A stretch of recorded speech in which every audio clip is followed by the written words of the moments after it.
आज इस दरबार में माँ का ऐसा सेवा चलेगा कि जो इस दरबार में बैठा है, जिस इस घर का कल्याण तो होगा ही होगा, यहाँ जो दरबार में बैठे हैं उनका भी कल्याण होगा।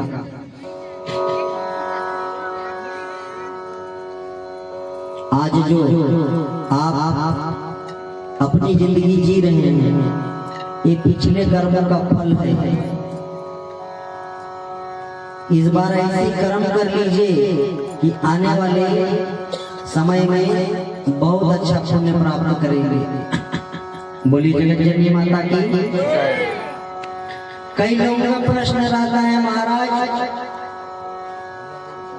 आज तक मैंने एक चींटी को भी नहीं मारा, कभी किसी को कटु वचन नहीं बोला, कभी भी किसी को तंग नहीं किया, लोभ मोह क्रोध अहंकार से दूर रहा, सदा भगवान का पूजा में मग्न रहता हूँ, फिर भी मुझे इतना दुख क्यों? क्या कारण है कि इतना दुख से मैं ग्रसित हूँ? रात दिन यज्ञ पूजा अनुष्ठान, और मेरा पड़ोसी वाला सवेरे होता है तो दारू से कुलकुल्ला करता है, मांस से भोजन प्रारंभ करता है और गाली से बात करता है, और जब तक 20 लोगों को ना रुला दे तब तक उसको सुख नहीं मिलता है। इस प्रकार का पाप कर्म करने वाला व्यक्ति रोज न तो उसके पास पैसों की कमी, न तो उसके पास यश की कमी, न उसके पास कीर्ति की कमी, दरोगा भी उसी का सुनता है, नेता भी उसी का सुनता है, सरपंच भी उसी का सुनता है, भगवान भी उसी का सुनता है। क्या कारण है कि रात दिन पूजा करने वाला व्यक्ति पीछे ही है और नहीं करने वाला व्यक्ति मौज मस्ती से कर रहा है? इसके कारण को समझाइए। यह दुर्गा भागवत कथा में हम वर्णन लिखा हुआ है। तब ऋषि जी कहते हैं कि सुन, इस वर्ष तूने कौन कौन सा धान लगाया है? तब जाकर के वह व्यक्ति बोलता है कि मैं इस वर्ष अपने खेत में केवल मोटा चावल लगाया है, पिछले साल मैं केवल मोटा चावल लगाया था। बोला इस वर्ष कैसा लगाया है? तो बोले इस वर्ष पतला लगाया है। हाँ तो गए, आपने जो पिछले साल जो लगाया उसको अभी खा रहे हो वर्तमान में, अब आगे जो लगाए हो उसको भविष्य में खाना।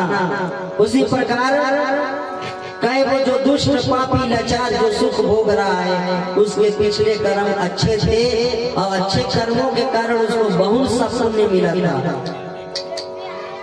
आप लोग कभी गए होंगे, टोकन मिला होगा, कई जगह में गए होंगे, पैसा दे देते हैं, जैसे 100 रुपया का, 500 रुपया का, 1000 रुपया का एक कागज रहता है जिसको टोकन बोलते हैं, टोकन दे देते हैं। आप दुकान में जाकर के उस टोकन के बदले बहुत सारा पैसा ले सकते हैं। उसी प्रकार ये जो पुण्य है वो टोकन है।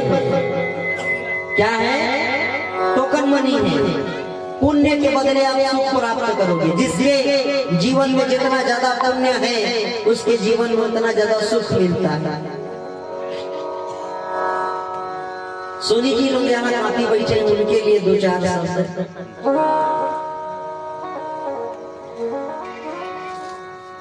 कहा जाता है कि जो स्वर्णकार होते हैं, सोनी होते हैं, और जो बनिया होते हैं, जो धंधा करते हैं 2-3 जातियों के लिए, शास्त्रों में वर्णित है कि इनको जहां भी धार्मिक कार्यक्रम होता है उस जगह के लिए और पक्षियों के लिए पानी की व्यवस्था करना चाहिए। जो व्यापारी यदि पूजा स्थल जैसे मंदिर हो गया, मस्जिद हो गया, गुरुद्वार हो गया, चर्च हो गया, वो कहीं भी जगह हो जहाँ मनुष्य परमात्मा को खोजने के लिए जाता है, वो कोई भी जगह हो, उस जगह में यदि वो पानी की व्यवस्था करता हो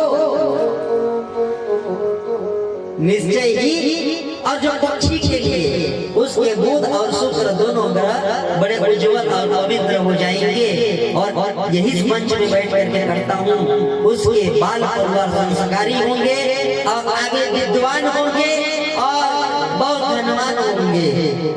और ये लोग, ये जाति के लोग व्यापारी, जिनको व्यापार का काम सौंपा गया है हमारे शास्त्रों में, वर्ण व्यवस्था में, यदि ये मंदिर इत्यादि और ये पक्षियों को पानी नहीं पिलाते हैं तो इनका शुक्र और बुध दोनों खराब हो जाता है। फलस्वरूप इनके जो बच्चे होते हैं, इनके जो संतान होते हैं, वह धीरे धीरे यश को, कीर्ति को खत्म करके अपयश कमाने लगते हैं, अपकीर्ति कमाने लगते हैं। इसलिए ऐसे विभाग वालों को ऐसे जगह पे भोजन की व्यवस्था कराना चाहिए, पानी की व्यवस्था कराना चाहिए, या फिर किसी प्रकार का सहयोग देना चाहिए। तो इस बार सुनी जी के बोलूंगा, पानी पिलाइएगा। एक बार सुनी जी के लिए ताली बजाइए। गुटरी धाम में रविवार को पानी पिलाने का व्यवस्था इनका रहेगा। और हमारी जो सोनी जी आए हैं वो कहाँ से आए हैं? आंजो से सोनी जी आए हैं। इस बार उनके द्वारा भंडारे की व्यवस्था की जाएगी। जोरदार के लिए ताली बजाया जाए और ऐसा स्वादिष्ट भोजन बनाएंगे कि आप उंगली में चाटते रह जाएंगे, अच्छा जोर से चाटते रह जाएंगे। इस बार रविवार को गुटरी धाम सरकार आप सब पहुँचे और इनके द्वारा सुंदर सुंदर भोग जो बनेगा उसका आनंद लीजिएगा और माँ काली के सुंदर सुंदर भजनों का आनंद लीजिएगा। प्रेम से बोलिए जगत जननी माता की।